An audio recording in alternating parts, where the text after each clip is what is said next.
अस्सलाम वालेकुम। तो आज का जो वीडियो है उसमें मैं बहुत ज़्यादा रिलैक्स्ड रहूँगा इंशाल्लाह, क्योंकि मैं इस वीडियो में उर्दू में बात कर सकता हूँ।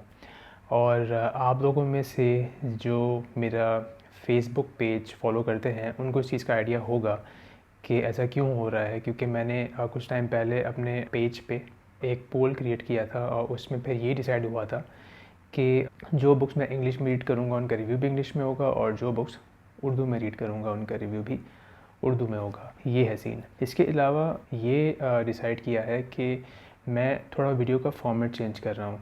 उसकी वजह है कि मेरे वीडियो अननेसेसरीली थोड़े से लंबे हो जाते हैं। उसका मुझे आइडिया हो जाता है जब मैं यूट्यूब में अपने चैनल की स्टैट्स देखता हूँ कि लोगों का रिटेंशन रेट क्या है। फिर से लंबा हो रहा है यार। पहली चीज़ ये है कि मैं अब स्टोरी फॉर्मेट फ़ॉलो नहीं करूँगा, क्योंकि उसमें अननेसेसरीली वीडियो बहुत ड्रैग हो जाता है। दूसरी चीज़ है स्पॉइलर फ्री रिव्यू बनाना। बहुत लंबा वीडियो हो रहा है यार। फिर से स्पॉइलर फ्री का मतलब क्या है? कोई भी ऐसी मैं आपको कहानी के बारे में इंपॉर्टेंट चीज़ बता दूँ बुक में से, कि जिससे आपको ऐसा लगे कि यार फ़हाद ने तो सब कुछ बता दिया, अब हमें पढ़ के क्या मिलेगा। बुक रिव्यू स्टार्ट करने से पहले मैं आपको एक चीज़ बता दूँ कि यहाँ स्क्रीन पे आई थिंक यहाँ पे लाल बटन नज़र आ रहा होगा, तो प्लीज़ उसको प्रेस करके चैनल को सब्सक्राइब कर दें। तो ये जो उर्दू नावल है, पाकिस्तानी राइटर हैं निम्रा अहमद का लिखा हुआ है, और मैं इसमें जो रिव्यू कर रहा हूँ उसमें मैं आपको जो मेरे मुताबिक जो इसके पॉजिटिव्स हैं, नेगेटिव्स नज़र आए, जो कि टोटली पर्सनल हैं, मैं आपके साथ शेयर करूँगा। तो स्टार्ट करते हैं पॉजिटिव्स के साथ।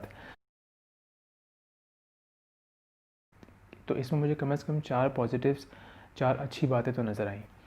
पहली चीज़ जो है, अब नावल का नाम है मुसहफ़। अरबी ज़बान में कुरान को ही कहा जाता है, तो कुरान का तो रिव्यू करने की मेरी औकात नहीं है। इस नावल की जो स्टोरी है मुसहफ़ की, मैं खाली उसका रिव्यू कर रहा हूँ। पहला जो इसका जो पॉजिटिव मुझे नज़र आया वो ये तबलीग करने का तरीका। अब हमारे साथ क्या होता है कि हमारे घर पे कभी कोई तबलीग वाले आ जाते हैं, कभी हम मस्जिद चले जाते हैं तो वहाँ पे हमें तबलीग वाले मिलते हैं और हमें कायल करने की कोशिश करते हैं कि हम भी उनके साथ चलें और तबलीग करें, लेकिन हम उनको कटाने की कोशिश करते हैं। और हम चाहे जितने ही फ़ारिग क्यों ना हो, लेकिन हमारी पूरी कोशिश होती है कि हम किसी न किसी तरीके से निकल जान से बच के। तो इसमें जो ये जो स्टोरी है, ये जिस नोट पे स्टार्ट होती है उसी नोट पे ख़त्म होती है। ये बड़ी इसकी एक खूबसूरत बात है इस स्टोरी की। और इसकी स्टार्ट और इसकी एंडिंग जो है वो एक बड़े डिफरेंट तरीके से तबलीग करने के ऊपर ही है।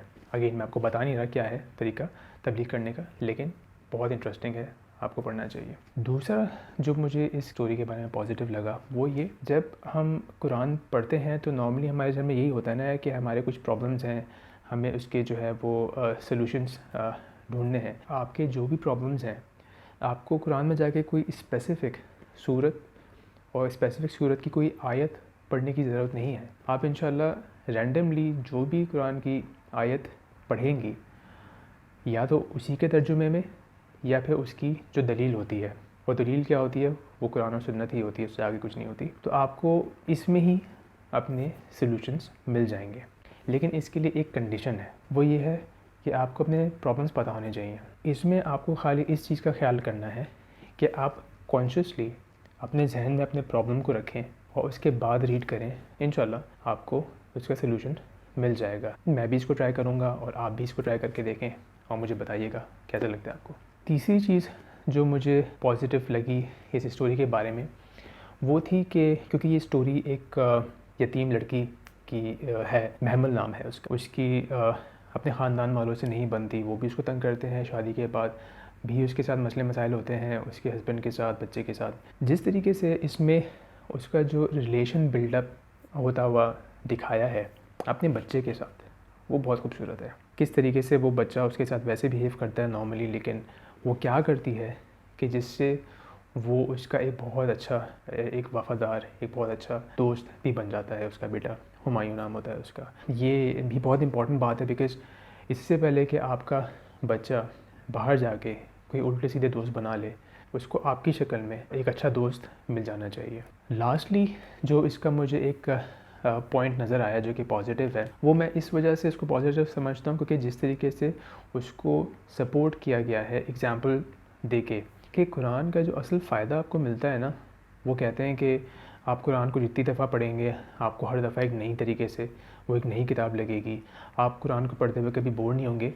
ये चीज़ें आपको सिर्फ तभी फ़ील होंगी जब आप कुरान को अरबी में पढ़ेंगे और अरबी में ही समझेंगे। इसको एक्सप्लेन करने के लिए एक रियल लाइफ एग्जांपल जो है निम्रा अहमद ने दिया, और वो ये कि जो किंग फैसल हुआ करते थे सऊदी के, बड़े फेमस पर्सनालिटी थे 70s के आई गेस, उनके एक डॉक्टर थे, फ्रेंच डॉक्टर, डॉक्टर मॉरिस। तो डॉक्टर मॉरिस जब तक वो शाह फैसल के डॉक्टर नहीं थे, उससे पहले वो कभी भी किसी अगर मुसलमान पेशेंट से मिलते थे तो वो हमेशा कुरान को मॉक करते थे कि कुरान मुझे तो एक एवरेज सी किताब लगती है। जब डॉक्टर मॉरिस की मुलाकात शाह फैसल से हुई और शाह फैसल को भी सेम बात उसने कही, तो शाह फैसल ने बहुत ही सुकून के साथ एक ही सवाल किया डॉक्टर मॉरिस से, और वो ये कि आपने कुरान को कौन सी ज़बान में पढ़ा है। वो गालिबन बोलता है कि इंग्लिश में पढ़ा है या फ्रेंच में पढ़ा है। तो कहता है कि अगर आपने कुरान को अरबी में नहीं पढ़ा तो मतलब आपने कुरान को नहीं पढ़ा। उसके बाद इसमें डॉक्टर मॉरिस की भी एफ़र्ट को दाद देनी चाहिए वैसे, कि उस डॉक्टर ने कम से कम साल 1.5 साल लगा के, या शायद उससे भी थोड़ा ज़्यादा टाइम लगा के अरबी सीखी। वो अरबी सीखा, उसके बाद उसने अरबी में जब कुरान पढ़ा तो वो मुसलमान हो गया। इसके अलावा ये तो हो गए पॉजिटिव पॉइंट्स। एक मुझे इसमें नेगेटिव पॉइंट नज़र आया, और वो ये कि इसमें अननेसेसरी ड्रामा बहुत ज़्यादा है। मतलब मैं जब ये स्टोरी पढ़ रहा था तो मुझे अक्सर विजुलाइज़ करते हुए ऐसा लगता था कि मैं कोई हम टीवी जियो का कोई ड्रामा देख रहा हूँ। लड़ रहे हैं, लड़ाइयाँ हो रही हैं, मार पीट हो रही है। मेरा ख़्याल है कि अगर इसके स्टोरी में जितनी भी बातें हैं, क्योंकि इवेंचुअली जो राइटर का काम था वो यही था कि फिर वो उसको कनेक्ट करती थी कि अच्छा यार ये इसके साथ हुआ तो इसका सलूशन वो ढूंढ रही है कुरान के अंदर। लेकिन जो हुआ है, आप जो सिनारियो क्रिएट कर रही हैं स्टोरी के अंदर, उसको अगर आप थोड़ा सा मॉडरेट भी रखती ना और उसका सलूशन आप कुरान में बता देती, हमें समझ में आ जाता। ओवरऑल नावल बड़ा अच्छा है, मुझे पढ़ के बड़ा अच्छा लगा। और सबसे ज़्यादा अच्छी बात मुझे ये लगी कि मैंने लाइफ में पहली दफ़ा कोई उर्दू नावल पाकिस्तानी राइटर का नावल पढ़ा। हाईली रिकमेंड करूँगा कि आप इस नावल को पढ़ें, आपको पढ़ के बड़ा मज़ा आएगा। मुझे भी फिर फीडबैक दीजिएगा कि आपको कैसा लगा। अगेन वीडियो के शुरू में मैंने बोला था यहाँ पे, किधर गया, हाँ इधर, इस बटन को दबाएगा नहीं, इसको दबाएं प्लीज़, और मेरे नेक्स्ट वीडियो का इंतज़ार करें। अल्लाह हाफ़िज़।